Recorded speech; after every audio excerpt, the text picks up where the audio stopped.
नमस्कार दर्शकों, बहुत बहुत स्वागत है आपका महाशिवरात्रि के हमारे इस खास कार्यक्रम हर हर महादेव में। सबसे पहले तो आप सभी दर्शकों को साधना परिवार की ओर से महाशिवरात्रि की हार्दिक शुभकामनाएं। दर्शकों, ये तो हम सभी जानते हैं कि महाशिवरात्रि का व्रत हम सबके जीवन में कितना खास होता है, लेकिन इस व्रत में भगवान शिव को प्रसन्न करने के लिए क्या होती है पूजा की खास विधि, किस तरीके से आप ये व्रत रखें और किस तरीके से आप शिवलिंग का जलाभिषेक करें, उस पर बेलपत्र चढ़ाएं, कैसे इस पूरे व्रत के दौरान आप उनको क्या भोग लगाएं और कैसे आप भगवान शिव को प्रसन्न करें ताकि आपको इस व्रत का पूरा फल मिले, यही सब जानकारी देने के लिए आज हमारे साथ स्टूडियो में मौजूद है आचार्य राज मिश्रा जी।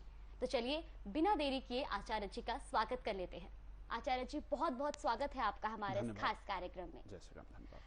आचार्य जी, सबसे पहले तो हम ये जानना चाहेंगे कि वैसे तो हर महीने जो है शिवरात्रि आती है, लेकिन फागुन मास की शिवरात्रि को ही महाशिवरात्रि क्यों कहा जाता है और क्यों इतनी खास मानी जाती है? जी बिल्कुल, हम चर्चा करें भगवान शिव के बारे में। और शिवरात्रि एक विशेष पर्व है। सबसे पहले धन्यवाद के पात्र है साधना परिवार का समस्त जो ग्रुप है, जिस चैनल को, जिस पर कार्यक्रम आप जिस चैनल पर इस कार्यक्रम को देख रहे हैं, हमारा साधना ईश्वर जो हमारे चैनल है, ये धन्यवाद की पात्र है। पूरी टीम धन्यवाद की पात्र है कि आपको घर बैठे हुए इतनी महत्वपूर्ण जानकारी। बहुत सारे लोग ऐसे हैं जो भारत में रहते हैं या भारत से बाहर रहते हैं, विश्व के अनेक देशों में रहते हैं, जो लोग शायद भगवान के मंदिर तक नहीं जा पाते हैं, कोविड के टाइम पर पूजन नहीं कर पाते हैं।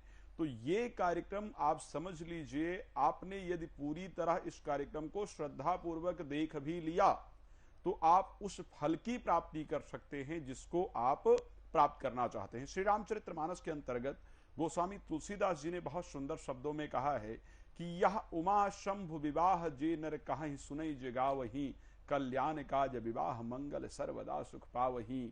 जो भगवान शिव और माता पार्वती के इस सुंदर चरित्र के बारे में गायन करता है, श्रवण करता है या देखता है, उसको इस संसार में कोई कष्ट व्याप्त नहीं होता है और संसार की समस्त सुख समृद्धि को आसानी से प्राप्त कर पाते हैं।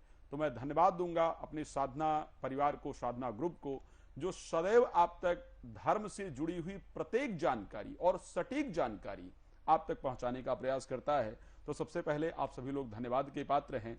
अगर हम बात करें कि शिवरात्रि बहुत आती है, यस, हर महीने में अगर देखा जाए तो शिवरात्रि आती है, लेकिन इसको महाशिवरात्रि कहा जाता है। फाल्गुन मास की जो शिवरात्रि है विशेष रूप से मानी जाती है और महाशिवरात्रि के रूप में देखी जाती है।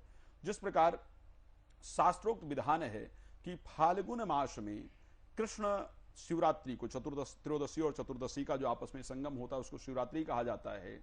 भगवान शिव और माता पार्वती का जो वैवाहिक दिन है उसको माना जाता है, वैवाहिक दिवस को माना जाता है। जिस प्रकार प्रति महीने जब किसी का विवाह होता है तो हम प्रति महीने उसको कि इस तारीख को विवाह हुआ था, है ना, हर महीने सेलिब्रेट करते हैं। लेकिन जो एक महत्वपूर्ण माह होता है, जहां जिस माह में जिस तारीख में वो शादी हुई हो, तो उसको मैरिज एनिवर्सरी के रूप में मनाया जाता है और उसको प्रसन्नता पूर्वक हम लोग मनाते हैं। इसी प्रकार से जो ये शिवरात्रि है, वास्तविकता में यही वो तिथि थी, यही वो मास था, यही वो पक्ष था जब भगवान शिव और माता पार्वती का जगत कल्याण हेतु विवाह हुआ था और उनका आशीर्वाद पूरे ब्रह्मांड को प्राप्त हुआ था। इस कारण से हम इस शिवरात्रि को बड़ी श्रद्धा से और प्रेम के साथ मनाते हैं। मैं आपको बताना चाहता हूं, जागृति जी, आई थिंक आपका नाम जागृति है जी, मैं बताना चाहता हूं आपको कि ये शिवरात्रि ऐसा नहीं है कि हम ही लोग मनाते हैं जी। शिवरात्रि हम ही लोग यहाँ सेलिब्रेट नहीं करते हैं, शिवरात्रि को देवता भी मनाते हैं। श्री रामचरितमानस के अंतर्गत बहुत सुंदर गोस्वामी तुलसीदास जी ने लिखा है कि विष्णु बिरंच आदि सुर ब्राता, विष्णु बिरंच भगवान विष्णु, भगवान ब्रह्मा, विष्णु बिरंच आदि सुर ब्राता और चढ़ी चढ़ी वाहन चले बराता। सभी लोग आज के दिन को बड़ी ही प्रसन्नता पूर्वक मनाते हैं। तो आज जो दिवस है इसको अगर हम श्रद्धा पूर्वक मनाते हैं, श्रवण करते हैं, इसके बारे में चर्चा करते हैं, और आज तो हमने आप सबके लिए बड़े सुंदर पूजन का आयोजन किया है ताकि यदि आप मंदिर नहीं जा पा रहे हैं, बस श्रद्धा पूर्वक अपने घर पे बैठ जाइए और भगवान का ओम नमः शिवाय जप करते हुए इस पूरे कार्यक्रम को श्रद्धा से देख लीजिए। आप ध्यान रखिएगा, भगवान शिव भाग्य को बदलने वाले देवता हैं। यदि श्रद्धा से आज आपने इस कार्यक्रम को देख भी लिया और कार्यक्रम के अंत में जो इच्छा करी हो मन माही, हरि प्रसाद कछु दुर्लभ नाही, कार्यक्रम के अंत में जो आपके मन की कामना हो उसके लिए प्रार्थना कर लीजिएगा, भगवान शिव निश्चित रूप से पूर्ण करेंगे। तो आज वो शुभ अवसर हम आप सबको प्रदान कर रहे हैं, ये चैनल ये शुभ अवसर आपको प्रदान कर रहा है कि अपने घर में बैठ करके शिव पूजन की एक एक विधि को आप समझ पाएं, आप जान पाएं और पूरी तरह से इसका जो एक धार्मिक लाभ है उसको आप प्राप्त कर पाएं। तो ये सुंदर जो परिस्थितियां हैं जिसके बारे में आपने कहा कि ये शिवरात्रि क्यों महत्वपूर्ण है, तो भगवान शिव और माता पार्वती के विवाह की वो तिथि है जिस कारण से महत्वपूर्ण मानी जाती है। जी आचार्य जी, ये भी जानना चाहेंगे कि महाशिवरात्रि में व्रत किस तरीके से रखा जाता है और क्यों व्रत रखते हैं इस दिन? जी, सबसे पहले अगर व्रत क्यों रखा जाता है और किस लिए रखा जाता है, जी। शास्त्र बहुत सुंदर नियम कहता है कि आपका जब तक आत्म पवित्र ना हो, व्रत का वैसे एक नियम है कि आप अपने मन में संकल्प करें। व्रत को लेकर के बहुत सारी चीजें हैं, ऐसा ये नियम नहीं है कि आप सिर्फ भूखे रहना शास्त्रोक्त व्रत कहा जाता है। बहुत सारे ऐसे लोग हैं जो शायद पूरे दिन भूखे नहीं रह सकते। भूखे रहने का तात्पर्य फलाहार लेने का तात्पर्य, दूध इत्यादि लेने का तात्पर्य, हम कहते हैं कि आज के दिन आप अनाज ना खाएं, लहसुन प्याज का सेवन ना करें। अगर आप अनाज खाना आपके लिए मजबूरी है तो आप लहसुन प्याज का स्पेशली सेवन ना करें। जो आपके इस प्रकार के दिन है, चाहे वो महाशिवरात्रि है या जो और भी हमारे नवरात्रि है या जन्माष्टमी इत्यादि है, इस दिन जो पॉजिटिव जो शक्तियां, जो सात्विक शक्तियां, जो पॉजिटिव एनर्जी है, वो धरती पर सबसे ज्यादा अपना प्रभाव रखती है। तो आप कब उसके साथ कनेक्ट हो पाते हैं? जब आपके अंदर सात्विकता होगी। सात्विक एनर्जी के साथ कब कनेक्ट हो पाएंगे? जब आपके अंदर सात्विकता होगी, तभी वो अट्रैक्ट करेगा। भाई अगर चुंबक है तो चुंबक चुंबक को जल्दी खींचता है नहीं है? तो यदि आपके शरीर के अंदर सात्विक ऊर्जा है तो ऐसी परिस्थिति में परमात्मा के साथ आप जल्दी कनेक्ट हो पाएंगे। और हमारे जीवन में बिना परमात्मा के आशीर्वाद के हम जीवन में सुख शांति नहीं प्राप्त कर पाते हैं। तो जब शिवरात्रि का जो दिवस है, अगर आप व्रत रखते हैं तो आपके अंदर का जो मनोविकार है वो नष्ट होता है, आपके शरीर के अंदर सात्विक ऊर्जा का संचार होता है, पॉजिटिव एनर्जी का संचार होता है, जो आज के दिन जो परमात्मा तत्व है। शास्त्र कहता है कि आज के दिन सभी देवता धरती पर आकर के भगवान के विवाह के उत्सव को मनाते हैं। तो सभी देवताओं की जो पॉजिटिव शक्तियां हैं वो आपके चारों तरफ होती हैं। जब श्रद्धा से आप व्रत रखते हैं तो वो शक्तियां निश्चित रूप से आपके अंदर समाहित होती हैं और आपके जीवन के कष्टों को दूर करती हैं। लेकिन एक बात और आता है कि बहुत सारे ऐसे लोग हैं जो आज के समय व्रत रखना बहुत मुश्किल है, किसी को शुगर की समस्या, बहुत सारे ऐसे लोग हैं। तो व्रत का तात्पर्य सिर्फ ये नहीं है कि आप सिर्फ भोजन ना करें, वो व्रत है। आपको बहुत सारी चीजों के माध्यम से आप व्रत रख सकते हैं। किस प्रकार का व्रत रख सकते हैं? आप लोगों ने सुना होगा कि सबसे बड़ा व्रत अगर किसी ने रखा है तो भीष्म पितामह को व्रत सबसे बड़ा व्रत के लिए कहा जाता है। उन्होंने एक प्रतिज्ञा किया था, एक संकल्प किया था। तो मान लिया जाए कि यदि आप नशा करते हैं, आप संकल्प करें कि आज मुझे नशा नहीं करना है, आप मांसाहार का बहुत सेवन करते हैं तो आप ये संकल्प करें कि मुझे मांसाहार का सेवन नहीं करना है। घर के अंदर प्रतिदिन कलह होती है, आप प्रयास करें कि आज मुझे घर में सभी को प्रसन्न रखना है, यह आपका संकल्प होना चाहिए। आप प्रयास करें कि आज मैं किसी 5 गरीबों को कुछ अच्छी चीजें दान करूंगा, कुछ अच्छी चीजें दूंगा जिससे वो प्रसन्न होंगे। तो अगर आप भूखे रह करके व्रत नहीं भी कर सकते हैं, इस प्रकार से एक संकल्प करके व्रत को करेंगे, तब भी परमात्मा आपके व्रत को स्वीकार करते हैं। तो इस कारण से हम व्रत रखते हैं कि हमारी परमात्मा के साथ जो कनेक्टिविटी है वो ज्यादा बन पाए। जी आचार्य जी, ये भी जानना चाहिए कि महाशिवरात्रि के दिन क्या किस तरीके की जो पूजा की विधि होती है या कौन सी खास पूजा की जाती है, क्योंकि दर्शक भी ये जानना चाहेंगे कि किस तरीके से महाशिवरात्रि के दिन पूजा की जाती है ताकि भगवान शिव जो है वो प्रसन्न। जी, सबसे पहले क्योंकि पूजा के लिए हमने सब कुछ यहाँ पर ऑर्गेनाइज किया है ताकि आप लोगों को पूजन करके दिखा सकें और बता सके कि पूजन किस प्रकार से करना चाहिए। अच्छा, मैंने फिर दोबारा मैं आपको कहना चाहूंगा कि मान लिया जाए कि आप पूजन, अगर देखा जाए आदि गुरु शंकराचार्य ने मानसिक पूजा का वर्णन किया है। मान लिया जाए कि आप पूजन करने मंदिर नहीं जा पा रहे हैं या पूजा नहीं कर पा रहे हैं, तो जो आदि गुरु शंकराचार्य ने मानसिक पूजा का वर्णन किया है उसके अंदर सिर्फ हम मन में ये स्मरण करते हैं श्रद्धा से कि हम परमात्मा को ये अर्पण कर रहे हैं, तो परमात्मा हमारी उन चीजों को स्वीकार कर रहे हैं। आप सभी हमारे दर्शक हैं, हमारे चैनल के आप सभी दर्शक हैं, तो ये जो सामग्रियां हम आज अर्पण करने जा रहे हैं, ये आप समझ लीजिए कि हम आप ही की तरफ से अर्पण कर रहे हैं और आप ही को धार्मिक लाभ प्रदान करने के लिए अर्पण कर रहे हैं। तो यदि हम आपको विधि बताएंगे कैसे क्या पूजन करना चाहिए, वो सारी विधियां आपको बताएंगे, लेकिन अगर मान लिया जाए कि आप उस विधि का प्रयोग नहीं कर पा रहे हैं, तो जब हम भगवान को जल चढ़ा रहे हैं तो आप अपने मन में आंख बंद करके संकल्प की प्रभु हम आपको इस चैनल के माध्यम से जल अर्पण कर रहे हैं, इस प्रकार का मन में प्रार्थना करते जाएंगे तो निश्चित रूप से आपको ही पूजा का पूर्ण फल मिलेगा। लेकिन पूजन किस प्रकार किया जाए उससे पहले आवश्यक है कि अगर आप पूजन करने जा रहे हैं, मंदिर जा रहे हैं या घर में ही पूजा कर रहे हैं, तो आपके पास क्या क्या सामग्री होनी चाहिए। अब सामग्री में हमारे पास क्या क्या होना चाहिए। सबसे पहले सामग्री में हमारे पास पुष्प जरूर होना चाहिए। फूल जो हम भगवान को अर्पण करते हैं, फूल होना चाहिए, चावल जरूर होना चाहिए। भगवान शिव के पूजन के अंतर्गत रोली, लाल रंग की जो रोली का टीका हमने बना रखा है, रोली होना चाहिए। हाथ में बांधने वाला धागा मोली होता है, मोली हमारे पास निश्चित रूप से होना चाहिए, या वस्त्र में कुछ चुन्नी श्रृंगार इत्यादि हम ले सकते हैं, वो होना चाहिए। अगर प्रॉपर पूजन के सामग्री की बात करें तो पान, सुपारी, लौंग, इलायची इत्यादि, जैसा कि हमने यहाँ पर तांबूल का तैयार कर रखा है, इसके अंदर पान, सुपारी, लौंग, इलायची इत्यादि सारी चीजें हैं, ये वस्तुएं आपके पास होनी चाहिए। और उसके साथ मिष्ठान कुछ जरूर होना चाहिए, हमने यहाँ मिष्ठान तैयार कर रखा है। दूध होना चाहिए, दही होना चाहिए, शहद होना चाहिए, गंगा जल आपके पास होना चाहिए, बूरा होना चाहिए। पंचामृत भगवान शिव के लिए कहा जाता है। यज्ञोपवीत, जनेऊ आपके पास जरूर होना चाहिए, आप देखेंगे यहां पर जनेऊ की व्यवस्था है। यज्ञोपवीत आपके पास होना चाहिए। फल आपके पास कुछ फ्रूट होना चाहिए और फूलमाला इत्यादि आपके पास ये सारी चीजें होनी चाहिए। ये सारी वस्तुएं हमने यहाँ पर एकत्रित कर रखा है। अब आप जब भगवान शिव के मंदिर जाते हैं तो जिस क्रम से हम पूजन कर रहे हैं, ध्यान रखिए, जिस क्रम से हम पूजन कर रहे हैं उसी क्रम से आपको भगवान शिव की पूजा करनी है। अगर इस क्रम से आपने भगवान शिव का पूजन किया तो आप समझ लीजिए कि भगवान शिव की कृपा आपको निश्चित रूप से पूर्ण होगी। भगवान शिव कहते हैं, निर्मल जनमन सो मोहि पावा और मोहि कपट छल छिद्र न भावा। श्रद्धा पूर्वक जो मेरा स्मरण करता है मैं निश्चित रूप से उसकी कामना को पूर्ण करता हूं। तो आज समझ लीजिए कि ये पूजन आपके लिए है, आपके परिवार के लिए है, आपके परिवार तक परमात्मा का आशीर्वाद पहुंचाने के लिए है। तो श्रद्धा पूर्वक आप जुड़े रहिए। चलिए हम लोग पूजन के नियम को प्रारंभ करते हैं, एक वैदिक प्रक्रिया को प्रारंभ करते हैं। यस जागृति जी, तो सबसे पहले क्या आवश्यक होता है कि हम जब भगवान की पूजा करते हैं ना, तो हमें अपने आप को शुद्ध करना होता है ना।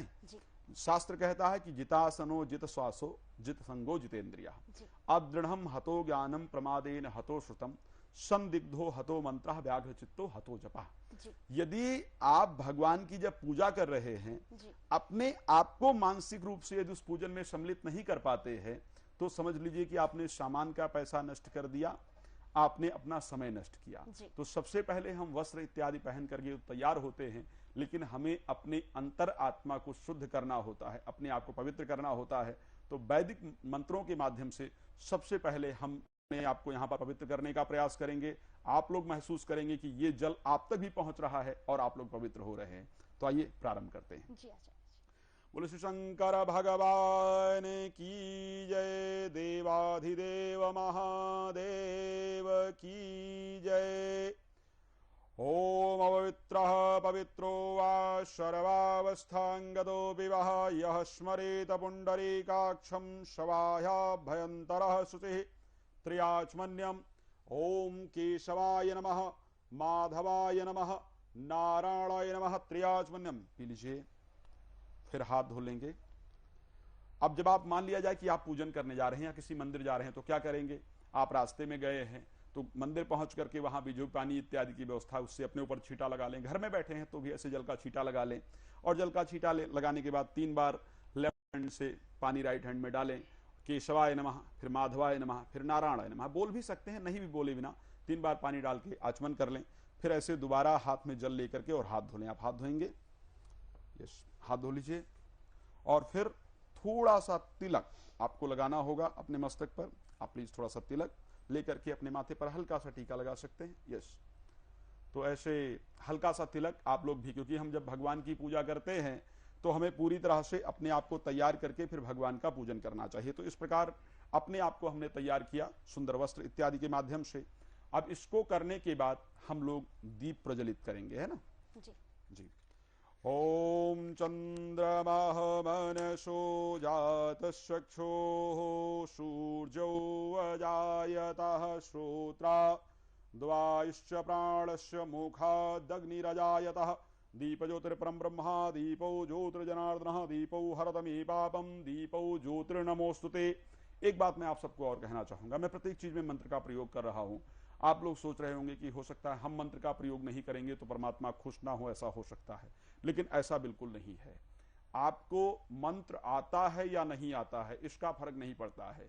यदि आप निर्बल भावना से, शुद्ध आत्मा से परमात्मा का पूजन करते हैं, जिस प्रकार हम सारी सामग्रियों को चढ़ाते जा रहे हैं, शास्त्र कहता है राम ही केवल प्रेम पियारा और जान लिए जो जान निहारा। परमात्मा को शुद्ध मन से, शुद्ध आत्मा से पूजन प्रिय है। तो जो हम करते जा रहे हैं इसी प्रकार आप पूजन करें। मंत्र नहीं आता है तो उसकी आवश्यकता नहीं है, आप सिर्फ श्रद्धा से इस प्रकार पूजन करेंगे। तो हमने दीप जला लिया, टीका लगा लिया। हाँ, इस वक्त इस बीच में ये भी पूछना चाहूंगी कि ये जो दीपक है ये हमने घी का जलाया है, लेकिन अगर कोई ऐसा है जो घी का इस्तेमाल नहीं कर सकता है तो और किसी तरीके से हम ये दीप जला सकते हैं? यदि आप, जैसे एक नियम है, शास्त्रोक्त नियम है कि आप पितृ के पूजन में तेल के दिया का इस्तेमाल कर सकते हैं, ग्रह के पूजन में दिया का तेल का इस्तेमाल कर सकते हैं, लेकिन जब भी आप देव पूजन करते हैं तो आपको घी का दिया ही इस्तेमाल करना होता है, या फिर तिल का तेल शुद्ध माना जाता है। तो आप तिल के तेल का दिया, जो लोग घी का दिया इस्तेमाल नहीं कर सकते हैं वो तिल के तेल का दिया इस्तेमाल करके और पूजन कर सकते हैं। ठीक है, तो आइए अब हम लोगों ने अपने आप को तैयार कर लिया है, दीप इत्यादि तैयार हो गया है। श्रद्धा से भगवान शिव और माता पार्वती का स्मरण करते हुए और इस पूजन को प्रारंभ करें। तो हम सभी लोग हाथ जोड़ करके बड़ी श्रद्धा के साथ, विश्वास के साथ भगवान शिव और माता पार्वती का स्मरण करते हुए और मन में इस प्रकार की प्रार्थना करते हुए, आंख बंद करके मस्तिष्क को भगवान शिव के चरणों में समर्पित करते हुए और भगवान शिव की जो सुंदर छवि है उसको मन से याद करते हुए और उनसे प्रार्थना करते हुए कि हे प्रभु, आप यहाँ पर विराजमान हो, हमारे पूजन को स्वीकार करें और हम पर अपना आशीर्वाद बनाएं। जो भी जाने में, अनजाने में, इस जन्म में या पूर्व जन्म में हमसे कोई भूल हुई हो, जिसके कारण आपका आशीर्वाद, आपकी कृपा हमें ना प्राप्त हो पा रही हो, तो उसके लिए हमें क्षमा करें। इस प्रकार की प्रार्थना करते हुए श्रद्धा पूर्वक हम भगवान शिव का ध्यान करेंगे, फिर हम पूजन का प्रारंभ करेंगे। आप सभी लोग मेरे साथ हाथ जोड़ करके अपने अपने घर में बैठ करके भगवान शिव का स्मरण करेंगे। ओम कर्पूरगौरम करुणावतारम संसारसारम भुजगेन्द्रहारम सदा वसन्तं हृदयारविन्दे भवं भवानी सहितं नमामि। भवानी शंकरौ वन्दे श्रद्धा विश्वासरूपिणौ याभ्यां विना न पश्यन्ति सिद्धा स्वान्तस्थमीश्वरौ। बोले श्री शंकर भगवान की जय। इस प्रकार जब हम भगवान शिव के मंदिर में पहुंचे तो वहां पहुंच करके सबसे पहला कार्य, जब भगवान शिव के मंदिर में आप जाएं पूजा के लिए, सबसे पहला कार्य है कि जल का छींटा लगाया, अपने आप को पवित्र किया। पवित्र करने के बाद श्रद्धा से भगवान शिव को प्रणाम किया और भगवान शिव को प्रणाम करने के फिर आगे पूजन की प्रक्रिया को हमने प्रारंभ किया। श्रद्धा से हमने भगवान शिव का आवाहन किया। भगवान शिव के आवाहन के बाद बेल का पत्र जो है वो भगवान शिव की पूजा में उनको विशेष प्रिय है, तो हम बेल के पत्र का सबसे पहले उनको आसन प्रदान करते हैं। ठीक है, तो आप बेल का पत्र भगवान शिव को ऐसे नीचे, ये ऊपर नहीं चढ़ाना है, नीचे। और ध्यान रखिए जब भी बेल का पत्र अर्पण करते हैं तो हमारी 3 उंगलियों का प्रयोग होना चाहिए, अनामिका, मध्यमा और अंगुष्ठा, और इस प्रकार बेल का पत्र चढ़ाया जाना चाहिए। तो आप आसन के लिए बेल का पत्र भगवान शिव को अर्पण करेंगे। ओम त्रिदलम त्रिगुणाकारम त्रिनेत्रम च त्रिहंत्रम पापसंहारम बीलपत्रम श्रवणम सुगदेशां सदा शिवाय नमः। बिल्लो पत्राणि समर्पयामि। ध्यानार्थे भगवते शाम्ब सदा शिवाय नमः। मंत्र पुष्पांजलि समर्पयामि। ओम कुष्मानि सुगंधिनी मालदित्यादुन्महातानि पुष्पाणि पूज्यार्थम प्रतिगृहताम महापुष्पम समर्पयामि। पुष्पाल्याम समर्पयामि। अब सबसे पहले, जैसा कि जरूर विवाह भगवान शिव का है, लेकिन भगवान शिव के विवाह पर भगवान गणेश जी का स्मरण हमें जरूर करना चाहिए। किसी भी पूजन से पहले भगवान गणेश जी का स्मरण आवश्यक है। तो सबसे पहले हाथ जोड़ करके भगवान गणेश जी का स्मरण करेंगे। हाथ में पुष्प और चावल लेकर के भगवान गणेश जी का स्मरण करना है। तो श्रद्धा से भगवान गणेश जी का ध्यान करें और उनसे प्रार्थना करें कि हे विघ्नहर्ता प्रभु, हम सभी की बुद्धि निर्मल हो ऐसा आशीर्वाद प्रदान करें और हमारे जीवन में किसी प्रकार का विघ्न बाधा इत्यादि ना आए ऐसा आशीर्वाद प्रदान करें। ओम विघ्नेश्वराय वरदाय सुरप्रियाय लंबोदराय सकलाय जगद्धिताय नागाननाय श्रुतयज्ञ विभूषिताय गौरीसुताय गणनाथ नमो नमस्ते। श्री गंगणपतये नमः। ध्यायति ध्यानम समर्पयामि। ऐसे चढ़ा दें यहाँ पर। आचार्य जी, इस बीच में ये भी जानना चाहूंगी कि जब हम शिवलिंग पर अभिषेक कर रहे होते तो क्या उसकी भी कोई खास दिशा होती है कि इस दिशा में ही खड़े होकर हम उस पर अभिषेक कर सकते हैं? जब आप शिवलिंग का अभिषेक कर रहे हो, ये आपका प्रश्न बड़ा महत्वपूर्ण है और सभी के लिए बहुत आवश्यक है, क्योंकि हम भगवान शिव को जल अर्पण करते हैं। एक तो सबसे पहले जब भगवान शिव को आप जल अर्पण करें तो आपका फेस हमेशा नॉर्थ में हो, नॉर्थ ईस्ट में हो, या फिर आपका ईस्ट के अंतर्गत पूरब के अंतर, यानी पूर्व में हो, उत्तर में हो, उत्तर पूर्व में हो, या उत्तर पश्चिम में भी फेस करके जल को चढ़ाया जा सकता है। लेकिन कभी भी दक्षिण की तरफ या पश्चिम की तरफ या आग्नेय, यानी उत्तर पूर्व और दक्षिण को फेस करके, यानी आग्नेय कोण, जो ना पूरा पूरब ना पूरा दक्षिण, जो बीच का हिस्सा होता है उसको आग्नेय कोण कहा जाता है, इस तरफ फेस करके कभी जल नहीं चढ़ाना चाहिए। तो उत्तर दिशा की तरफ या पूर्व दिशा की तरफ फेस करके जल चढ़ाया जा सकता है। और जल चढ़ाते वक्त बहुत सारे लोगों को देखा है कि जल जब चढ़ाते हैं तो वो जल इतने ऊपर से डालते हैं कि उस जल का छींटा चारों तरफ जाता है। ये हमेशा दोषपूर्ण होता है। तो जल का छींटा कभी चारों तरफ नहीं जाना चाहिए, ये विशेष रूप से हमें ध्यान रखना चाहिए। ठीक है, तो सबसे पहले हमने गणेश जी का ध्यान किया, अब भगवान शिव के पुत्र कार्तिकेय का ध्यान करेंगे। ओम जत्पुरुखेण हविषः देवा यज्ञमतन् वदा वसन्तो शाशीदाजंग्रेखमायद्मः शरद्धभिः स्वामी कार्तिके नमः। चढ़ा दें यहां पर। माता पार्वती का श्रद्धा पूर्वक ध्यान करते हुए ओम सर्वमंगल मांगल्ये शिवे सर्वार्थ साधिके शरण्ये त्र्यंबके गौरी नारायणे नमोस्तुते। माता पार्वती देव्ये नमः। ध्यायति ध्यानम समर्पयामि। श्रद्धा पूर्वक स्वामी नंदी का स्मरण करेंगे। ओम हरिमा श्री नंदीश्वराय नमः। वीरभद्राय नमः। ध्यायति ध्यानम समर्पयामि। श्री नंदीश्वराय नमः। श्रद्धा पूर्वक हाथ जोड़ करके भगवान शिव का एक बार फिर से श्रद्धा से स्मरण करते हुए उनका आवाहन श्रद्धा से करें। ओम ध्याये नित्यं महेशं रजतगिरिनिभं चारुचन्द्रावतंसं रत्नाकल्पोज्ज्वलांगं परशमृगवराभीतिहस्तं प्रसन्नं पद्मासेनं समन्तास्तुममरगणे व्याघ्रकृत्यं वसानं विश्वाद्यं विश्ववन्द्यं निखिलभयहरं पंचवक्त्रं त्रिनेत्रं नमः पार्वतीपतये हर हर महादेव शंभो। भगवते शाम सदा शिवाय नमः। तो इस प्रकार हमने सभी देवताओं का आवाहन किया। अब प्रक्रिया आती है जो यहां से प्रारंभ होगा। वो सबसे पहले जब आप भी समझ लीजिए कि आप मंदिर पहुंच गए हैं, इस क्रम को आप अगर मंदिर में जाकर के पूजन करना चाहते हैं तो इस क्रम को नोट करते रहिए। यही सही क्रम है पूजा करने का, ये सबसे सही तरीका है जो आज आप लोग देख रहे हैं। अब हमने भगवान सबका आवाहन कर लिया। अगर मंदिर में गए हैं तो मंदिर में प्राण प्रतिष्ठित है, आपको आवाहन करने की जरूरत नहीं होती है, आप डायरेक्ट जाते हैं, उनको जल इत्यादि अर्पण करते हैं। अच्छा, दो तरीका है पूजन करने का। पंचामृत चढ़ाने का जरूर नियम है शास्त्र में भगवान शिव को शिवरात्रि पर। तो पंचामृत आप मिक्स करके चढ़ा सकते हैं, जिसमें दूध, दही, शहद, गंगा जल, घी और बूरा इत्यादि ये हम सब कुछ मिला करके चढ़ाते हैं। आप अलग अलग चढ़ा सकते हैं। अलग अलग चढ़ाने की भी अपनी एक प्रक्रिया है और वो विशेष लाभप्रद है। यहां हम अलग अलग चढ़ाने जा रहे हैं। अलग अलग यदि आप चढ़ाते हैं तो कैसे चढ़ाना चाहिए उसका एक मैं आपको पूरा तरीका बता रहा हूं। तीसरी चीज बड़ी महत्वपूर्ण, जब आप भगवान शिव के लिए जल भरते हैं तो जल किस प्रकार से भरना चाहिए। हम कभी लेफ्ट हैंड में लोटा लेते हैं, राइट हैंड से हमने नल का खोला और जल भर लिया, कभी किसी इस प्रकार से नहीं। भगवान शिव के लिए जल भरते वक्त जब आप जल लेकर के जाएं तो हमेशा नीचे लोटे के हाथ लगा करके ऊपर से आराम से खोलें, पात्र को भरें और भगवान शिव को जल चढ़ाते वक्त आपका जनरली जो नियम है, जब आप मंदिर में पूजन कर रहे हो, यहां तो ठीक है, तो हम यहां पर हाथ लगा करके ऐसे भगवान शिव का अभिषेक श्रद्धा से करना चाहिए।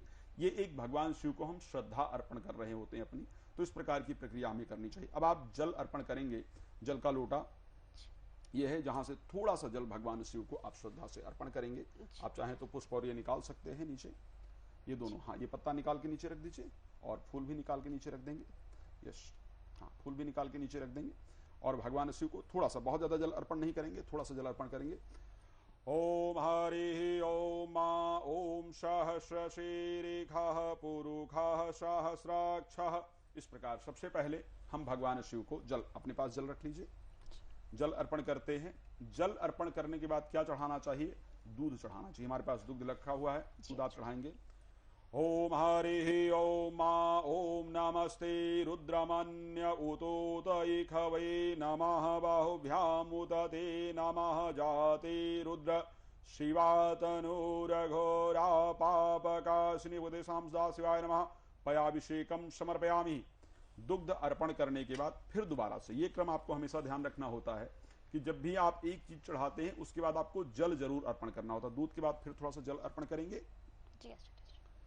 ओम सर्वशुद्धबालः सर्वशुद्धबालौ शुभदेशां सदा शिवाय नमः। शुद्धोत स्नानियम जलम समर्पयामि शांते दधि स्नानम। दूध के बाद हमें दही से स्नान फिर से कराना है। हमारे पास दही भी रखा हुआ है, थोड़ा सा दही भगवान शिव को चढ़ाएंगे। ओम हरि ओम महाशुभदेशां सदा शिवाय नमः। दधि स्नानम समर्पयामि। दधि स्नान उपरांते शुद्धोत स्नानियम जलम, फिर से शुद्ध जल से स्नान कराएंगे उसी प्रकार से। उपदेशां सदा शिवाय नमः। शुद्धोत स्नानियम जलम समर्पयामि। हरि ओम शुद्धोत स्नानियम जल उपरांते मधु स्नानियम, वो रखा हुआ है, मधु शहद जिसको कहते हैं, शहद से भगवान शिव को स्नान कराएंगे। हमेशा एक बात ध्यान रखिए, जो हम ये अलग अलग पंचामृत का प्रयोग करते हैं वो हमारे किस लिए, किस चीज का हम प्रयोग करते हैं। दूध को भगवान अर्पण, जब भगवान शिव को हम दुग्ध अर्पण करते हैं, दुग्ध अर्पण करने से हमारे घर में संतान की बुद्धि अच्छी होती है, संतान की प्राप्ति होती है। दही अर्पण करने से घर में सुख शांति की प्राप्ति होती है। शहद अर्पण करने से भगवान शिव शरीर के रोगों को दूर करते हैं, शरीर में आरोग्यता प्रदान करते हैं। अब शहद अर्पण करेंगे। ओम मधुवातारितायते शिवदेशां सदा शिवाय नमः। मधु स्नानियम समर्पयामि। मधु स्नान उपरांते शुद्धोत स्नानियम जलम समर्पयामि। भगवते शाम सदा शिवाय नमः। शुद्धोत स्नानियम जलम समर्पयामि श्री भगवते शाम सदा शिवाय नमः। जल उपरांते हरिमा शिवदेशां सदा शिवाय नमः। जलम समर्पयामि। जल उपरांते हरिमा शर्करा स्नानियम, आपके पास पहले शर्करा रखा है ना, हाँ इसको थोड़ा सा स्नान कराएंगे इससे। भगवते शाम सदा शिवाय नमः। शर्करा स्नानियम समर्पयामि श्री भगवते शाम सदा शिवाय नमः। ओम हरि ओम मा ओम सहस्रशीरिखः पुरुखः, फिर से जल स्नान। सहस्राक्षः सहस्रपाताश्च भूमिग्वं स्रवतस्पृतवा प्रतिष्ठद्दशाङ्गुलं मा पुरुख एवेदग्वं शरवं जदभूतं जच्चाभाव्यं मा शुभदेशां सदा शिवाय नमः। शुद्धोद स्नानियम जलम समर्पयामि। जलोपरांते घृत स्नानियम, चम्मच से थोड़ा सा घी निकाल करके और भगवान शिव को घी से स्नान कराएंगे। भगवते शाम सदा शिवाय नमः। घृत स्नानियम समर्पयामि श्री भगवते शाम, थोड़ा सा टच कर दीजिए बस। भगवते शाम सदा शिवाय नमः। घृत स्नानियम समर्पयामि। घृत स्नान उपरांते शुद्धोत स्नानियम जलम समर्पयामि श्री भगवते शाम सदा शिवाय नमः। शुद्धोत स्नानियम जलम समर्पयामि। जल उपरांते आप रख करके अब दुग्ध से एक धार बना करके ओम नमः शिवाय मंत्र बोलते हुए, इसी प्रकार जब आप भगवान शिव की पूजा अगर मंदिर में कर रहे हो तो दो क्रम मैंने बताया। एक तो हम पंचामृत बना करके भगवान शिव की पूजा कर सकते हैं, दूसरा तरीका है कि हम सब कुछ अलग अलग इसी क्रम से, जैसे अभी चढ़ाया गया इसी क्रम से आप चढ़ा सकते हैं। दुग्ध ज्यादा ले जाते हैं तो दूध की एक धार बना करके, भगवान शिव के 16 मंत्र है जिससे हम यहाँ पर रुद्राभिषेक करने का प्रयास करेंगे, और दुग्ध की धारा बना करके ओम नमः शिवाय बोलते हुए और दूध की एक धार बना करके आप डालेंगे। ठीक है। ओम भूर्भुवः स्वः ओम नमस्ते रुद्रमन्य उतोतैखवे नमः बाहुभ्याम उदते नमः जाते रुद्र शिवा तनुरघोरा पापकाशिनी तया नस्तन्वा शन्तमया गिरिशन्ताभिचाकशी जामेकुङ्गिरिशन्तहस्ते बिभर्ख्यस्तवै शिवाङ्गिरित्रदां कुरु माहिगुं श्रीः पुरुखं जगत शिवेन वचसा त्वा गिरिसाक्षा बदामसि हनुमते शाम सदा शिवाय नमः। शुद्धोद स्नानियम जलम समर्पयामि। शुद्ध जल से स्नान करें।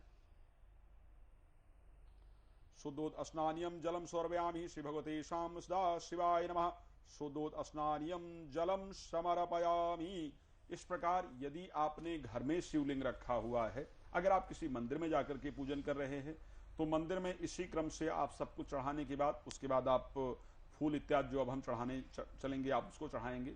यदि आप मान लेते हैं कि आप अपने घर में पूजन कर रहे हैं और आपने शिवलिंग रखा हुआ है तो इसी प्रकार से इसी क्रम से आप अपने घर में पूजन करेंगे और उसके साथ जब भगवान का इस हमने चढ़ा दिया तो एक थाली से हम भगवान शिव को उठाएंगे और दूसरे पात्र के अंदर इनको रख करके फिर इनको वस्त्र इत्यादि हम लोग प्रदान करेंगे। तो एक क्रम होता है। खैर आप नहीं भी कर रहे हैं तो किसी प्रकार से दिक्कत नहीं है, आप सिर्फ श्रद्धा पूर्वक इस पूजन को करते रहिए और पूजन का जो लाभ है वो आप प्राप्त करेंगे। अच्छा, आप लोग सोच रहे होंगे कि अभी तक आचार्य जी ने पूजा की जो मुहूर्त है उसको नहीं बताया है, पूजन में हमें करना किस टाइम पर है उसको लेकर के चर्चा नहीं किया है। तो आइए आपको पहले मुहूर्त बता देता हूं, फिर हम भगवान शिव की पूजा का जो अगला क्रम है उसको स्टार्ट करेंगे। भगवान शिव को जल चढ़ाते हैं, उसके अंदर विशेष रूप से ज्योतिष में जल तत्व लग्नों का वर्णन है। जल तत्व लग्न है, कर्क लग्न है, वृश्चिक लग्न है और मीन लग्न है। ये 3 लग्न है जो जल तत्व हैं। इनमें भगवान शिव का पूजन करने से पूर्ण आशीर्वाद प्राप्त होता है। कब प्रारंभ हो रही है अगर देखा जाए जल तत्व लग्न सुबह 7:28 से लेकर के और 8:53 तक। नोट कर लीजिए, सुबह 7:28 से लेकर के और 8:53 तक मीन लग्न व्याप्त रहेगी। इस समय पर भगवान शिव को जल अर्पण करना आपकी मनोकामनाओं को पूर्ण करने वाला होगा। दूसरी लग्न जो प्रारंभ हो रही है कर्क लग्न, वो आपकी 2:37 से लेकर के और 4:58 तक, 2:37 से और 4:58 तक आपकी जो दूसरी लग्न व्याप्त रहेगी कर्क लग्न, आप इसमें दोपहर को जाकर के पूजन कर सकते हैं। रात्रि में पूजन का सबसे बेहतरीन समय देखा जाए 11:50 तक। रात्रि कालीन खैर लोग 4 प्रहर की पूजा करते हैं, रात्रि में मंदिर खुले रहते हैं सभी। तो यदि रात्रि में आप भगवान शिव का पूजन करने जा रहे हैं तो रात्रि में 11:50 से लेकर के और रात्रि में 2:58 का जो समय है वो पूजन के लिए अनुकूल होगा। तो आप इस समय पर जाकर के भगवान शिव की पूजा कर सकते हैं। तो अभी यहां पर हमने भगवान शिव को जल से जो अभिषेक करना था, दुग्ध से अभिषेक किया, शहद से अभिषेक किया, जल इत्यादि से अभिषेक किया। अब हम भगवान शिव को जो वस्त्र इत्यादि है उसको अर्पण करेंगे। तो उसके लिए हम एक प्रक्रिया को अपनाते हैं और उस प्रक्रिया में क्या है कि एक दूसरे प्लेट के अंदर हम भगवान शिव को यहाँ पर उठा करके और स्थापित करते हैं। हम यहाँ से आप भगवान शिव को ऐसे इस प्लेट को उठा करके, हाँ इस प्लेट को हम यहीं पर साइड में कर देंगे और भगवान शिव को हम दूसरे प्लेट के माध्यम से यहाँ पर स्थापित करके और अब भगवान शिव को हम वस्त्र इत्यादि अर्पण करने का प्रयास करेंगे। भगवान शिव को हम यहाँ पर वस्त्र अर्पण करेंगे पूरी तरह से, आप लोग श्रद्धा से। अब यहाँ पर हम भगवान शिव को आप एक तो पहले आसन के लिए बेल का पत्र दोबारा से देंगे। जी आचार्य जी, हम ये बेल का पत्र तो पूजा में इस्तेमाल करते हैं, लेकिन क्या इसको भी चुनने की कोई खास तरीका होता है कि किस तरीके के पत्ते इस पर चुने जाते हैं? जी बिल्कुल। सबसे पहले बेल का पत्र 3 जो स्वरूप है वो बेल का पत्र भगवान ब्रह्मा का, भगवान विष्णु का और भगवान शिव का स्वरूप माना जाता है। ठीक है, 3 प्रकार के पत्ते, जो 3 पत्तों वाला बेल पत्र है उसी को हमें प्रयोग करना चाहिए। बेल का पत्र भगवान शिव को क्यों इतना प्रिय है, बहुत सारे लोगों को ये प्रश्न, बहुत सारे लोगों के मन में ये प्रश्न आता होगा। बेल का पत्र विष को दूर करने वाला होता है जी। जो विष का प्रभाव है, जब भगवान शिव ने समुद्र मंथन के दौरान विष का पान किया था, उस टाइम जब उनके शरीर में पूरी तरह अग्नि उत्पन्न हो गई थी, जल संसार के कल्याणार्थ उन्होंने जब विष का पान किया तो जब शरीर में अग्नि उत्पन्न हो गई पूरी तरह से, तो उन पर जल का अभिषेक किया गया ताकि उनका जो शरीर है वो ठंडा हो जाए जी। जल के अभिषेक से जब शरीर ठंडा नहीं हुआ तो बेल का पत्र उनको दिया गया। बेल का पत्र जो है वो विष के जो प्रभाव हैं उनको हरण करता है और ठंडा करता है। तो बेल के पत्र से उनके शरीर में बहुत ठंडक आई, तभी से भगवान शिव को श्रद्धा पूर्वक बेल का पत्र अर्पण किया जाता है। तो बेल का पत्र आपको चुनते समय क्या ध्यान रखना चाहिए, खंडित बेल का पत्र नहीं होना चाहिए, यानी तीनों पत्तियां अलग अलग नहीं हो, कोई पत्ती फटी नहीं हो, इस प्रकार का बेल का पत्र भगवान शिव के लिए अर्पण करना चाहिए। बेल का पत्र कभी अशुद्ध नहीं होता, यानी चढ़ा हुआ बेल का पत्र भी धो करके वापस अर्पण किया जा सकता है। हम बेल का पत्र जब अर्पण करें तो 3 उंगलियों का प्रयोग करें, अनामिका, मध्यमा और अंगुष्ठा, इन्हीं 3 उंगलियों से हमें बेल का पत्र अर्पण करना चाहिए। आप ऐसे बेल का पत्र लेकर के अभी तो ऐसे ही अर्पण करेंगे कि हम आसन के लिए अर्पण कर रहे हैं जी। ओम त्रिदलम त्रिगुणाकारम त्रिनेत्रम च पाप संहारम त्रिनेत्रम च त्रियायुधम त्रिजन्म पाप संहारम बीलपत्रम भगवतेषां सदाशिवाय नमः। बिल्लो पत्राणि समर्पयामि बिल्लो पत्राणि उपरांते। फिर भगवान शिव का हमने जब पूजन कर लिया है तो हमें सबसे पहले भगवान शिव को जनेऊ अर्पण करना चाहिए। यज्ञोपवीत जो है वो भगवान शिव को सबसे पहले अर्पण करने की प्रक्रिया शास्त्र के अंतर्गत वर्णन है। तो सबसे पहले भगवान शिव को जनेऊ अर्पण करेंगे। ओम यज्ञोपवीतम परमं पवित्रम प्रजापते अर्थ सहजम पुरुषात् आयुष्मग्रम पदमं शुभ्रम यज्ञोपवीतम बलमास्तु तेजः। उसके बाद हम वस्त्र अर्पण करेंगे भगवान शिव को, विशेष रूप से वस्त्र के लिए यहाँ पर चुन्नी है, भगवान शिव को अर्पण कर देंगे। ओम सर्वभूषादि में टच करके साइड में रख देंगे, यस। सर्वभूषादि में सौम्य लोग लज्जा निवारणे मांगलिक सूत्राण समर्पयामि मांगलिक सूत्राण उपरांते गंधानुलेपनम। भगवान शिव को नियम है कि 3 बार ऐसे त्रिपुंड चंदन लगाया जाना चाहिए। तो इस प्रकार 3 बार चंदन आप लगाएंगे भगवान शिव।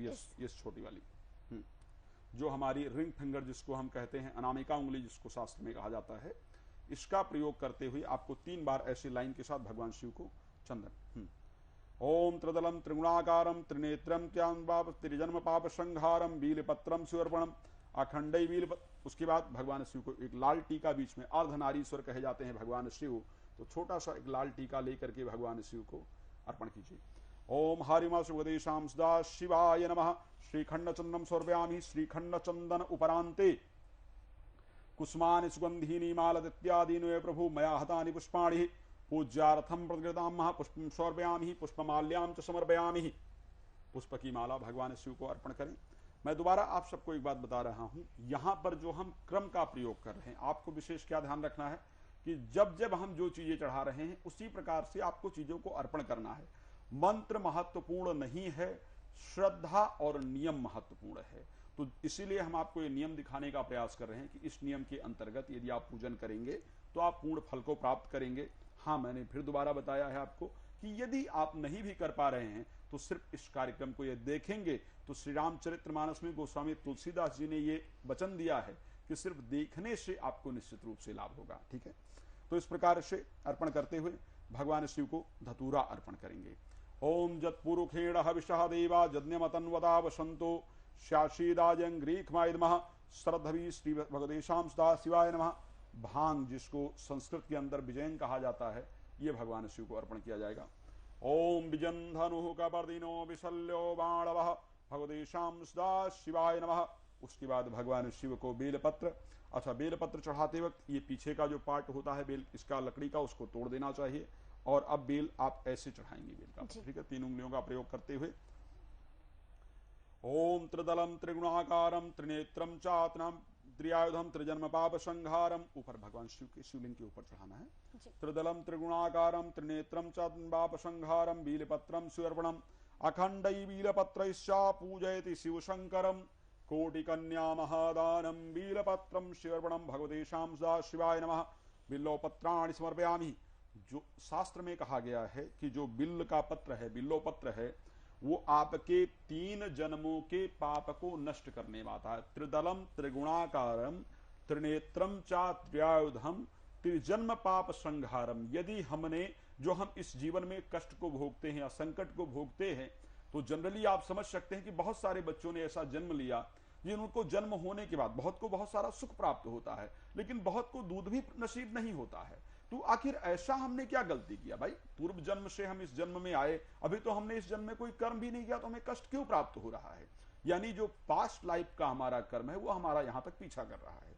बहुत लोग कहते हैं कि साहब हमने जीवन में आज तक कोई बुरा कर्म किया ही नहीं, सबका अच्छा ही चाहा है, लेकिन हमारे जीवन में बहुत दिक्कतें चल रही हैं, बहुत कष्ट चल रहा है। तो बिल्लो पत्र आपके पूर्व जन्म में भी किए गए पाप कर्म को नष्ट करता है। त्रिजन्म पाप संहारम बिल्लो पत्रम शिवर्पणम। 3 जन्मों के पाप को संहार करने वाला होता है। तो इस प्रकार हम भगवान शिव को बेलपत्र अर्पण करते हैं। अर्पण करने के बाद पुष्पमाला अर्पण करने के बाद थोड़ा सा अक्षत अर्पण करेंगे। कुष्मान्मातानि पुष्पाणि पूज्यार्थं पुष्पं समर्पयामि पुष्माल्यां समर्पयामि भगवते श्याम सदा शिवाय नमः। पुष्माल्या उपरांते नैवेद्यम। अब यदि आपके पास कुछ मिष्ठान है तो भगवान शिव को, जैसा कि यहाँ पर लड्डू है मिष्ठान के रूप में, तो आप भगवान को अर्पण करेंगे। पूरी कटोरी उठा करके ही रख दीजिए यहाँ पर जी। ओम तदीयम मस्तदेवेशः तभ्यम समर्पयेत् गृहाण सुमुखो को, तो कहीं भी साइड में रख सकते हैं, टच करा के। यस, टच करा करके, यस। नैवेद्यम निवेदयामि। नैवेद्य जब भी आप मिष्ठान अर्पण करें तो जल का छींटा जरूर साथ में लगाएं, जल का छींटा लगाएंगे। मध्ये मध्ये पाणियम उत्तरापूषणम जलम समर्पयामि। जल उपरांते ऋतुफलम। हमारे पास यहाँ पर फ्रूट है, भगवान शिव को एक एक फल लेकर के आप चारों तरफ यहाँ पर अर्पण कर दें। ओम इदम फलम मया देवा स्थापितम प्रशस्तवः तेन मे सफलावातिर भजीय जन्म सुखदेशाम सदा शिवाय नमः। ऋतुफलम समर्पयामि श्री भगवते शाम सदा शिवाय नमः। ऋतुफलम समर्पयामि हरि ओम। इदम फलम मया देवा स्थापितम प्रशस्तवः तेन मे सफलावातिर भजीय ऋतुफलम समर्पयामि श्री भगवते शाम सदा शिवाय नमः। ऋतुफल उपरांते मुखवासारार्थे तांबूलम पूंगी फलम समर्पयामि। ओम। जब हम फल अर्पण कर लेते हैं तो फल अर्पण करने के बाद शास्त्रोक्त नियम है कि मुख शुद्धि के लिए भगवान को तांबूल अर्पण किया जाता है, जिसमें पान के अंदर एक सुपारी, एक लौंग इलायची रख करके, और भगवान शिव को मुख शुद्धि के लिए 5 जो है वो अर्पण करते हैं हम लोग, पान के पत्ते। तो इस प्रकार ये ओम हरि ओम मुखवासारार्थे तांबूलम पूंगी फलम समर्पयामि। ओम हिरण्यगर्भः शमव्रतताग्रे भूतस्य जातः पतिरेकया सदादार पृथ्वीं द्यामते मां कस्मै देवाय हविषा विधेमः। मुखवासारार्थे तांबूलम पूंगी फलम समर्पयामि। अब स्पेशली श्रृंगार का सामान, क्योंकि भगवान शिव का एक अर्धनारीश्वर का स्वरूप है, और क्योंकि ये माता पार्वती और भगवान शिव के विवाह का दिन है, तो श्रृंगार अर्पण करते हुए, खास करके जिन बहनों के वैवाहिक जीवन के अंदर दिक्कत चल रही है या जिन बच्चियों का विवाह नहीं हो पा रहा है, तो आज के दिन शिव जी का पूजन आपके लिए बहुत लाभप्रद होता है। तो श्रद्धा पूर्वक श्रृंगार अर्पण करते हुए भगवान शिव और माता पार्वती को मन में यदि प्रार्थना की जाए तो निश्चित रूप से आपकी मनोकामना पूर्ण होती है। भगवान शिव और माता पार्वती को आप श्रृंगार अर्पण करेंगे। ओम हरि ओम अहम देहि सौभाग्यम आरोग्यम देहि मे परमं सुखम रूपम देहि जयम देहि यशो देहि रिसो जहि। एक और चीज बता दूं, श्रृंगार अर्पण करके यदि किसी कन्या की शादी नहीं हो रही है, श्रृंगार अर्पण करके, और आज ही के दिन से एक बहुत सुंदर मंत्र है, ओम ह्रीं गौरे नमः। हे गौरी शंकरा अर्धांगी यथा तुम शंकर प्रिया तथा मां कुरु कल्याणी कांत कांता सुदुर्लभाम। इस मंत्र का श्रद्धा पूर्वक यदि कोई लड़की आज ही से प्रारंभ तो 41 दिन के अंदर उसको मनवांछित वर की प्राप्ति निश्चित रूप से होती है। इवन अगर प्रेम विवाह इत्यादि करना चाहते हैं और प्रेमी प्रेमिका नहीं मान रहे हैं या परिवार के लोग नहीं मान रहे हैं और श्रद्धा पूर्वक इस मंत्र का जप किया जाए तो निश्चित रूप से फल की प्राप्ति होती है। श्री रामचरितमानस के बालकांड में दोहा नंबर 234 से 236 है। आज के दिन माता पार्वती को श्रद्धा श्रृंगार अर्पण करके और इस दोहे का श्रद्धा से पाठ किया जाए तो माता पार्वती अपना शुभ आशीर्वाद देती है, जिससे वैवाहिक जीवन अच्छा होता है और मनवांछित वर की प्राप्ति होती है। तो हमने सारी सामग्री को अर्पण किया। अर्पण करने के बाद सुगंधित द्रव्याण, जब हम सब कुछ अर्पण कर देते हैं तो एक इत्र भगवान शिव को अर्पण करना होता है, जिसको सुगंधित द्रव्य के रूप में शास्त्र में इसका वर्णन है। तो हल्का सा इस सुगंधित द्रव्य का छींटा जो है भगवान के ऊपर लगाएंगे। ओम त्र्यंबकम यजामहे सुगंधिम पुष्टिवर्धनम उर्वारुकमिव बंधनान मृत्योर्मोक्षीयमामृतात् भगवते शाम सदा शिवाय नमः। सुगंधित द्रव्याणि समर्पयामि। तो इस प्रकार धूपम दीपम आग्रहापयामि प्रत्यक्ष दीपम, ऐसे से कर दें धूप दीप।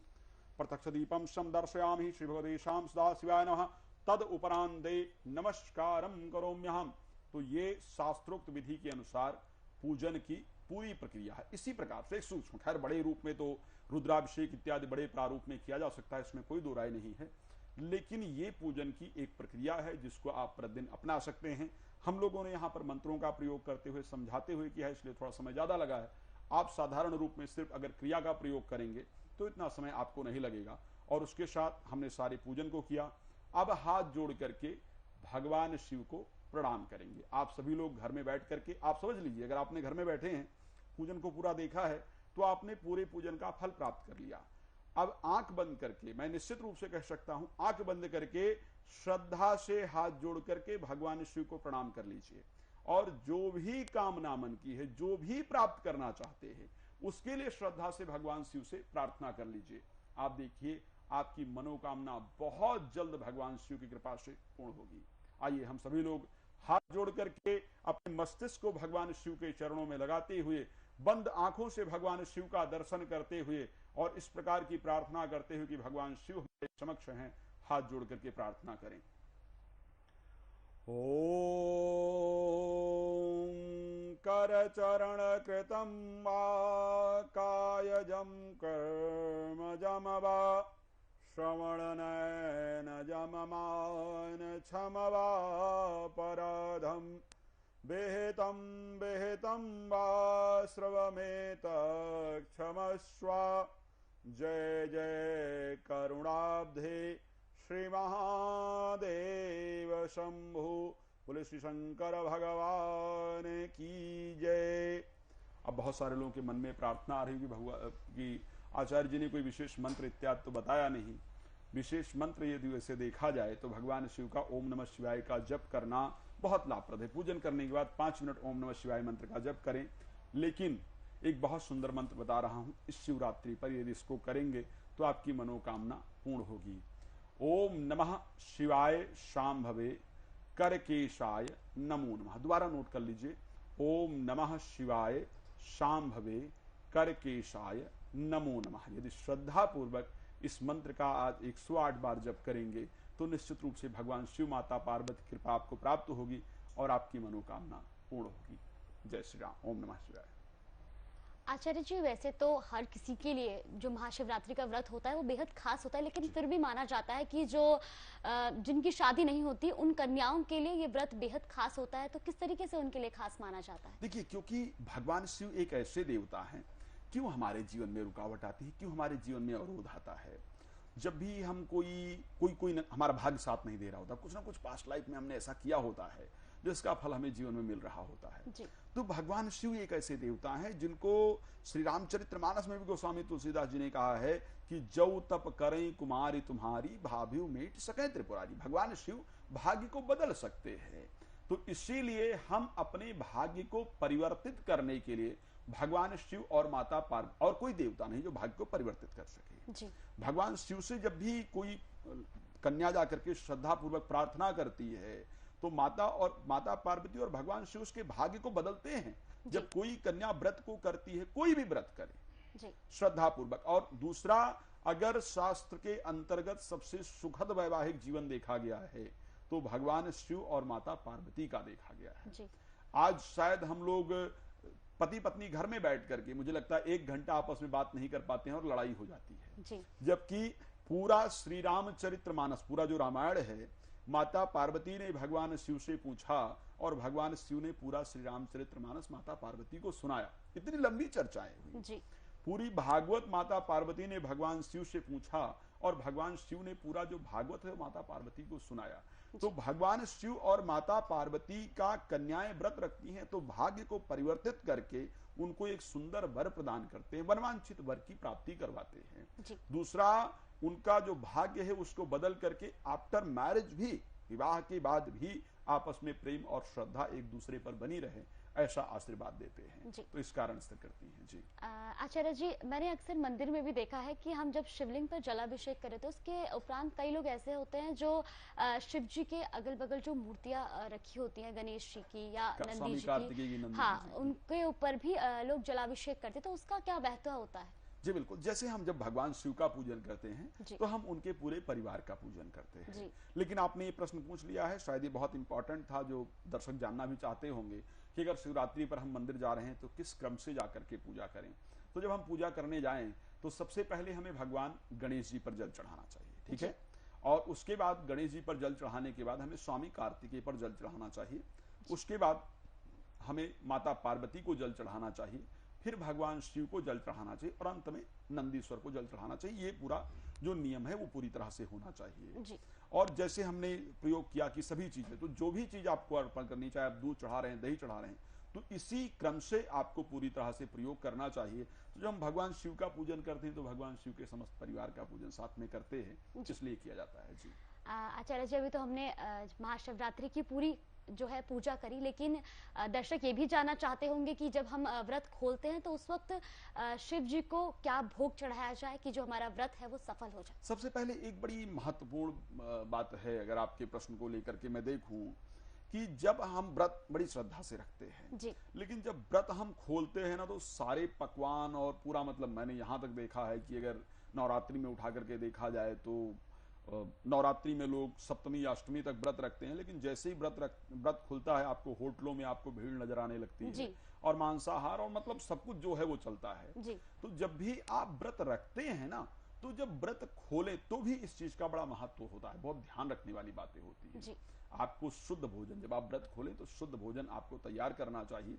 कुछ भी भोजन तैयार कर सकते हैं, शुद्धता के साथ भोजन तैयार किया जाए और भोजन तैयार करके पहले वो जो भोग है ना उसको लेकर के मंदिर इत्यादि में पहले भेजा जाए या अपने घर के मंदिर में पहले भगवान शिव को अर्पण किया जाए। वैसे भगवान शिव का व्रत करने के बाद गोसाई को नियम है कि गोसाई को एक भोजन का थाली निश्चित रूप से प्रदान करना चाहिए, फिर हमें खुद भोजन करना चाहिए। बट अगर माना गोसाई इत्यादि नहीं तो मंदिर में किसी प्रीस्ट इत्यादि को दे सकते हैं, किसी पंडित जी इत्यादि को दे सकते हैं, या फिर हम किसी गरीब को एक थाली उस दिन भोजन की दे सकते हैं या फ्रूट इत्यादि दे करके तब भोजन खोलें। ये नहीं कि हमने व्रत रखा था, सुबह सुबह हुई तो मुझे बहुत भूख लग गई तो मुझे भोजन करना चाहिए, और बहुत तो इस प्रकार की प्रक्रिया नहीं प्रयोग करनी चाहिए। जी। तो व्रत खोलने से पहले भी क्या कोई खास पूजा की जाती है? भगवान शिव का स्मरण निश्चित रूप से करना चाहिए जी। पहले भगवान, वैसे तो लोग 4 प्रहर की पूजा करते हैं, रात्रि में 4 प्रहर का पूजन करते हैं जी। सुबह का पूजन करने के बाद भगवान शिव की आरती करने के बाद पूजा करने के बाद फिर व्रत खोलना चाहिए जी। जैसे आपने पूरी तरह से जो पूजन की प्रक्रिया बताई उसको कर लिया तो सुबह भगवान शिव को प्रणाम करते हुए जलाभिषेक इत्यादि करने के बाद फिर श्रद्धा से व्रत को खोलें तो बेहतर रहेगा। जी आचार्य जी, कई लोग ऐसे भी होते हैं, कई भक्त होते हैं जो निर्जला व्रत रखते हैं, तो उसका क्या महत्व होता है? देखिए, निर्जल व्रत को भगवान शिव के लिए रखना ये बड़ा बेहतरीन एक तरीका है। हम अपनी आत्मा को तपा करके और भगवान शिव को प्राप्त करने का प्रयास करते हैं। भगवान शिव आपकी निर्मल भावना को देखते हैं। जब हम कुछ भी नहीं ग्रहण करते हैं तो जो सात्विक एनर्जी है उसको हम ज्यादा अपनी तरफ अट्रैक्ट कर पाते हैं जी। और भगवान शिव की ऊर्जा को हम सबसे अधिक प्राप्त कर पाते हैं जी। तो आप अगर आप निर्जल व्रत रखते हैं तो आपकी जो ऊर्जा है वो भगवान शिव से बहुत जल्दी कनेक्ट होती है। अगर आप नहीं कर सकते हैं तो आप फ्रूट इत्यादि का सेवन करते हैं, लेकिन निर्जल व्रत का, चाहे वो भगवान शिव के व्रत को लेकर के देखा जाए या लोग जन्माष्टमी इत्यादि का भी कई बार या एकादशी आती है उसका निर्जल व्रत रखते हैं, तो इन दिनों में जो निर्जल व्रत विशेष रूप से है वो भगवान के आशीर्वाद को जल्दी आप तक पहुंचाता है। आप परमात्मा से जल्दी कनेक्ट हो जा सकते हैं। वाकई में अगर निर्जल व्रत को लेकर के देखा है तो श्री रामचरितमानस में लिखा है, जब माता पार्वती ने व्रत रखा तो वहां पर लिखा हुआ है कि कंद मूल फल खाए, साग खाए, सत वृष गंवाए। मतलब कुछ समय माता पार्वती ने कंद मूल फल खाया, फिर पत्तियां खा करके रही और कुछ समय तो गुरु ने जल को भी ग्रहण नहीं किया, तो भगवान शिव साक्षात उनको प्राप्त हुए। तो इस प्रकार से जो आप जल भी ग्रहण नहीं करते हैं तो परमात्मा के आशीर्वाद को जल्दी प्राप्त कर पाते हैं। पर अगर करते भी हैं, ऐसी दिक्कत नहीं है। आज का जो परिस्थितियां हैं, समय को देख करके और अपने स्वास्थ्य को देख करके रखना चाहिए। कई भगवान ये भी नहीं कहते कि शरीर को पूरी तरह कष्ट दे करके ही आप मेरी सेवा करें। आप एक संकल्प कर लें कि अगर आप नहीं निर्जल व्रत रख सकते हैं तो फ्रूट इत्यादि लेकर के, लेकिन लोगों को भी प्रसन्न रखने का प्रयास करें जी। आचार्य जी, जब हम ये पूजा करें तब मेरे मन में एक सवाल उठा था कि हम धतूरा क्यों चढ़ाते हैं, क्योंकि मैं खुद भी नहीं जानती हूँ कि धतूरे का क्या महत्व होता है। हालांकि हम चढ़ाते तो है लेकिन हर कोई नहीं जानता, और खासकर नई पीढ़ी के लोग हैं वो तो नहीं जानते कि आखिर धतूरे का क्या महत्व होता है, क्यों शिव भगवान जी को चढ़ाने से ये अच्छा इसका 2 नियम है जी। भगवान शिव ने इस चीज को दर्शाया है जी। शास्त्र एक बात कहता है कि मुखिया मुख सो चाहिए, खान पान कहूं एक, और पालई पोसई सकल अंग तुलसी सहित विवेक जी। जो मुख्य व्यक्ति है उसको किस प्रकार से होना चाहिए, उसको ऐसा होना चाहिए, चाहे वो राज्य का मुखिया हो, चाहे परिवार का मुखिया हो, चाहे देश का मुखिया हो, चाहे विश्व का मुखिया हो, सभी को जो एक समान प्रेम करे, सभी का जो देख रेख एक समान करे, वो वास्तविकता में सही मुखिया है जी। भगवान शिव ने, मतलब मुखिया मुख सो चाहिए, किस प्रकार, जिस प्रकार हम मुख में खाना डालते हैं लेकिन हमारे पूरे शरीर को उससे पौष्टिकता मिलती है। हम अलग अलग बॉडी के अलग अलग पार्ट को जाकर के भोजन नहीं देते हैं, लेकिन वो भोजन जो है वो हमारे पूरे शरीर को पौष्टिकता प्रदान करता है। उसी प्रकार मुखिया को होना चाहिए। भगवान शिव कौन है? भगवान शिव ब्रह्मांड है। भगवान शिव मुख्य है। जब हम भगवान शिव की आराधना, भगवान शिव ने इनको ग्रहण करके, चाहे वो धतूरा ग्रहण किया, चाहे वो भांग ग्रहण किया, चाहे सांप बिच्छू, जो को लोगों ने अवॉइड किया, जिनका पूरी तरह से लोगों ने निरादर किया, जिनको पूरी तरह से तिरस्कृत किया गया, भगवान शिव ने उसको अपनाया जी। भगवान शिव ये कहते हैं कि यदि संसार में कोई आपका नहीं है तो मैं आपका हूं। तो जो जो चीजें भगवान शिव को आप चढ़ाते हैं, जनरली इसको लोग प्रयोग नहीं करते हैं। सांप को देख करके लोग डरते हैं, तिरस्कृत किया जाता है। भगवान शिव ने अपनाया, भूत प्रेतों को भगवान शिव ने अपनाया, बिच्छू को भगवान शिव ने अपनाया, जो फ्रूट आप ग्रहण नहीं कर सकते उसको भगवान शिव ने अपनाया। तो भगवान शिव कहते हैं कि जो भी समाज में, क्योंकि मैं इस संसार का पिता हूं, तो जो भी समाज जिसको तिरस्कृत करता है, मैं उसको स्वीकार करता हूं, मैं उसको अपनाता हूं। ये एक भगवान शिव की भक्ति करने वाले के लिए बहुत बड़ा लेसन है, बहुत बड़ा एक देखा जाए तो एक प्रश्न है कि यदि आप भगवान शिव की भक्ति करते हैं और आप लोगों का विरोध करते हैं या लोगों को तिरस्कृत करते हैं, तो आप भगवान शिव के वास्तविक भक्त नहीं हो सकते। क्योंकि जिस भगवान शिव ने लोगों द्वारा छोड़े गए, लोगों के द्वारा तिरस्कृत किए गए चीजों को अपनाया है, अगर उन भगवान शिव की आप भक्ति करते हैं तो आप लोगों से द्रोह कैसे कर सकते हैं? मैं बहुत सारी बार देखता हूं, मैं शायद देखता हूं कि कांवड़ यात्रा भी कई बार लेकर के देखता हूं, बहुत सुंदर यात्रा है और बहुत बेहतर होता है, लेकिन कुछ लोग उसमें उपद्रव मचाने का प्रयास करते हैं जी। तो आप भगवान शिव के भक्त नहीं हो सकते यदि आप उपद्रव मचा रहे हैं। भगवान शिव ने तो जगत को शांति देने के लिए विष को धारण कर लिया, और आप अगर उपद्रव मचाने का प्रयास करते हैं तो आप भगवान शिव के भक्त कैसे हो सकते हैं? तो भगवान शिव ने इसको ग्रहण करके ये दिखाया है कि जिसको संसार नहीं अपनाता है उसको मैं अपनाता हूं। अच्छा, दूसरी चीज, भगवान शिव ने विष को पिया था। आपको पता है जब भी किसी को सर्प डसता है ना, तो डॉक्टर क्या करता है, उसको जहर का इंजेक्शन लगाता है। ये नियम है। सर्प डस करता है, सर्प डसता है तो उसके जहर को उतारने के लिए जहर का इंजेक्शन प्रयोग किया जाता है। तो भगवान शिव ने विष पिया, धतूरा जहर है पूरी तरह से, तो भगवान शिव को इसलिए भी धतूरा अर्पण किया गया कि उस विष के प्रभाव को जहर ही खत्म कर सकता है, इसलिए भी भगवान शिव को भांग धतूरा दोनों चीजें अर्पण की जाती है। जी। आचार्य जी, वैसे तो आपने बताया था कि पूजा का मुहूर्त क्या है, लेकिन फिर एक बार आप हमारे दर्शकों को बता दीजिए कि महाशिवरात्रि के पूजा का मुहूर्त क्या है। जैसा कि सुबह मैंने बताया कि सुबह जो पूजन का मुहूर्त है, 4 प्रकार की लग्नें हैं। एक लग्न दोपहर के अंतर्गत है, एक लग्न सुबह मीन लग्न रहेगी, सुबह 7:28 से लेकर के और 8:53 का जो समय है वो सबसे विशेष पूजन का जो मुहूर्त होगा। सुबह जाकर के जो लोग जल चढ़ाना चाहते हैं वो लोग जाकर के सुबह विशेष रूप से श्रद्धा से जल चढ़ाएं। बाकी दोपहर का मुहूर्त है, दोपहर में कर्क लग्न व्याप्त रहेगी, रात्रि वृश्चिक लग्न व्याप्त रहेगी। तो इन तीनों लग्नों में जाकर के श्रद्धा पूर्वक भगवान शिव का पूजन इत्यादि किया जा सकता है। तो अब दर्शकों, जिस तरह से हमारा कार्यक्रम जो है वो समापन की ओर है, आचार्य जी ने हमें महाशिवरात्रि से जुड़ी और पूजा से जुड़ी सभी जानकारियां दी, तो अब हमने अपने कार्यक्रम का समापन करेंगे आरती से। आचार्य जी, आरती की क्या विधि है? जी, सबसे पहले हम आरती को लेते हैं और हमारा दिया यहाँ पर तैयार है। आप सिर्फ आरती भगवान शिव की इस प्रकार से घुमाएंगे, हम आरती करेंगे। आप लोग अपने घर में या मंदिर में जाकर के ओम जय शिव ओमकारा, एक बड़ी आरती उसको भी कर सकते हैं, लेकिन एक वेदोक्त आरती का भी नियम है, आप उसको कर सकते हैं। आपको कुछ भी नहीं करना है तो आप सिर्फ पूजन के बाद ऐसे आरती घुमा सकते हैं, दोनों प्रक्रिया ली जा सकती है। लीजिए प्लीज, आप आरती घुमाएंगे। ओम चंद्रमः मनसो जातश्चक्षुः सूर्यौ अजायता श्रोत्राद्वायुष्य प्राणस्य मुखादग्निरजायतः दीपज्योतिर्परं ब्रह्मा दीपौ ज्योतिर्जनार्दनः दीपौ हरत मे पापं दीपौ ज्योतिर्नमोस्तुते दीपस्देवताभ्यो नमः प्रत्यक्षदेवाय नमः प्रकाशरूपिणे नमः जलेन शीतलीकरणं पुष्पै देवा अभिवंदनम् शरीर आरोग्यतार्थे आत्माभिन्दं शिवदेशां सदा शिवाय नमः। इस प्रकार उसके बाद भगवान शिव को आरती देंगे और भगवान शिव को आरती देने के बाद खुद आरती लेने की प्रक्रिया है। आप आरती आप भी ले लें, ऐसे ऐसे दोनों हाथ से, बस 3 बार, बस ऐसे 3 बार आरती लेकर के और यहाँ पर हम स्थापित कर देते हैं। और आप सभी का धन्यवाद इस विशेष कार्यक्रम से जुड़ने के लिए। भगवान शिव की कृपा आप सब पर बनी रहे, यही मेरी शुभकामना है आप सभी के लिए। ओम नमः शिवाय, जय श्री राम।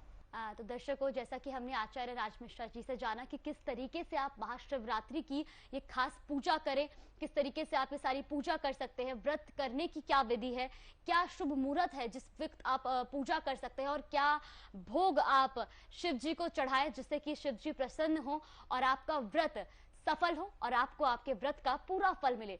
आचार्य जी, बहुत बहुत शुक्रिया आपका हमें तमाम जानकारी देने के लिए। एक बार फिर साधना परिवार की ओर से आप सभी को महाशिवरात्रि की हार्दिक शुभकामनाएं। मुझे दीजिए इजाजत, नमस्कार।